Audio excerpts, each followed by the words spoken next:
இன்றைக்கி இறால் pepper gravy எப்படி செய்யலான்றத, பெப்பர் ஃப்ரை எப்படி செய்யலான்றதை பார்க்கலாம். கடாயில் தேவையான அளவு எண்ணெய் ஊற்றிட்டு பச்சை மிளகாய் கருவேப்பிலை தேவையான அளவு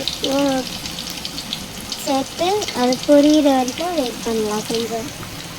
அப்புறம் 4 பெரிய வெங்காயத்தை நல்லா பொடிசு நறுக்கி அதை சேர்த்து நல்லா வதக்கிக்கலாம். கொஞ்சம் இறாலை சுத்தம் செஞ்சு வச்சுருக்கணும்.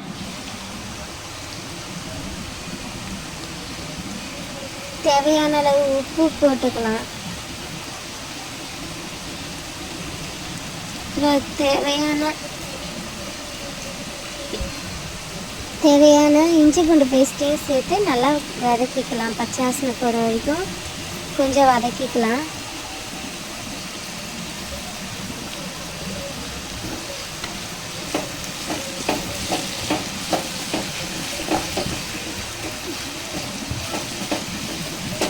நல்லா வதக்கிட்டது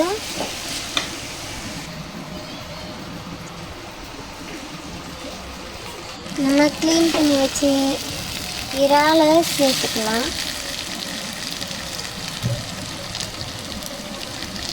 இறாலை போட்டு நல்லா கிளறி விடணும். அதுலேயே தண்ணி விடும், அதனால் தண்ணிலாம் ஊற்ற தேவையில்லை. ஒரு அரை பீஸ் குட்டி தக்காளியில் ஒரு அரை பீஸ் போட்டால் போதும். அதை கூட சேர்த்து போட்டு நல்லா கிளறி எடுக்கலாம்.